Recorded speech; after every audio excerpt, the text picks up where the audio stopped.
Viral ব্যবসায়ীর বাড়িতে পরিচালিকার বিরুদ্ধে অভিযোগ টাকা চুরি।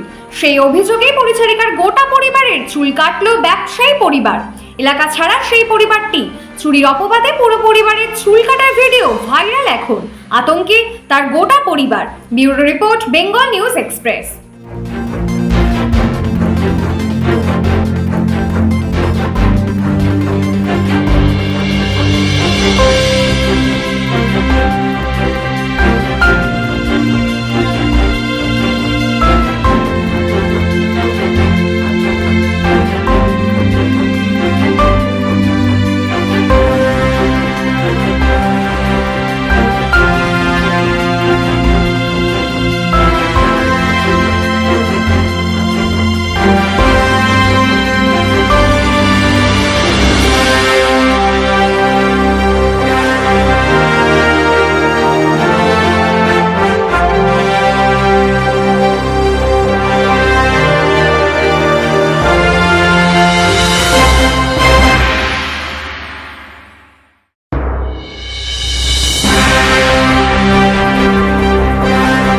আমরা যে বলবো সুযোগ দিচ্ছে না তো আমাদের, যে আমরা কিছু জানি না, আমরা চিনুনি, এইসব সুযোগই দিচ্ছে না আমাদের কথা বলা।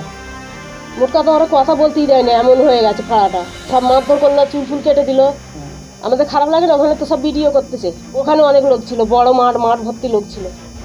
এনাকে চড় মেরেছে, কাঁঠাল মেরেছে, মেরে তারপরে চুল খেতে দিয়েছে। আমাকে শুধু মারতে পারে না, আমাকে চুলটা খেতে দিয়েছে। আমাদের ওই ভিডিও না দেখতে পাই, ওই এলাকায় না দেখতে পাই মারবে না। গরিব মানুষ আমরা, পুলিশের কাছে যে কি করবো? পুলিশ আমাদের কথা শুনবে? আমাদের ডেকেছিল ওই ঝামেলাটা মেটাবার জন্য। আমার মেয়েকে বলেছি যা টাকা পয়সা আছে, দিয়ে দাও। রাত্রি এসে বলতে ভোরবেলা ফের মেয়ে চলে যায়। আমার বাইরে আসি, ঘুরতে গেছে। আমি বাসে আসতেছি, আমাকে জিজ্ঞেস করে আব্বাজি কোথায়? আমি এই যেতে আমার বড় ছেলে ফোন গেছে, আমাদের ডাকতে। আমরা বাড়িতে রয়েছেন, বাড়িতে থেকে আমি বাইরে ঘুরতে গেছিলাম। বাইরে না আসতে তারপর দিন সব মারধর চালু করে আমার ছেলেকে, আমার বউকে।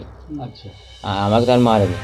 আমি আসতে একে থেকে বেঁধে রেখে দিয়েছে, দুটো বেঁধে রেখে দিয়ে আমি বলি বাঁধাটা খোলো। আমি বেশি বলেছি বাঁধাটা খোলো, বলতেই আমাকে মারতে। আমাকে অনেক মেরেছে। ওই কারণে মেয়ের উপর সন্দেহ। হ্যাঁ, মেয়ের উপর সন্দেহের জন্য। হ্যাঁ, তারপর আমরা কিছু নিইনি, আমরা খালি ওই পয়সাতে খেয়েই। আমার বোন ওদের বাড়ি কাজ করতো, তো ওদের কিছু পয়সা চুরি যায়। সেই কারণে ওরা সন্দেহ করে যে আমার বোন করেছে। সেই সন্দেহের বশে আমাদের মারধর করেছে, আমাকে, আমার বাবাকে, আমার মাকে। ওরা মারধর করে আমাদের একদিন রেখে দিয়েছিল। আমার বোন ঘর ছেড়ে চলে গিয়েছিল। আমার বোনকে খোঁজাতে আমাদের একদিন রেখে দিয়েছিল। রেখে দেওয়ার পরে আমাদের তার পর দিনে বৈকালে ওখান থেকে বললো যে ঘর ছেড়ে চলে যাও। আমরা বললাম আমরা ঘর ছেড়ে কোথায় যাব? বললো আমরা জানি না, তোদের পাড়ায় না দেখি। পাড়ায় দেখতে পেলেই মারবো। তারপর আমরা এখানে চলে আসি। করার পরে ওই তো কারখানায় ধরে রেখে দিয়েছিল একটা দিন।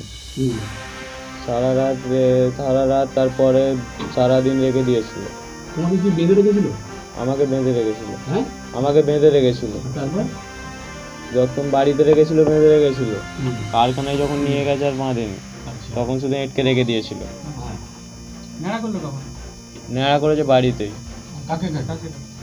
বাড়িতে যখন করেছে শুধু আমাকে করেছে। তার পরের দিন সকালে আমার বাবা মাকে করেছে। এখানে আছি, আমাদের অসুবিধা হচ্ছে না, কাজ কাম কিছু পাচ্ছি না, না খেতে পেয়ে আছি, শুকিয়ে আছি আমরা। সব করে কষ্ট তো হচ্ছে। কষ্ট হচ্ছে বলতে গেলে আমরা যখন থেকে এইছি একবেলা খাচ্ছি, একবেলা শুকিয়ে আছি। আমার নাম আরিয়াজ লস্কর।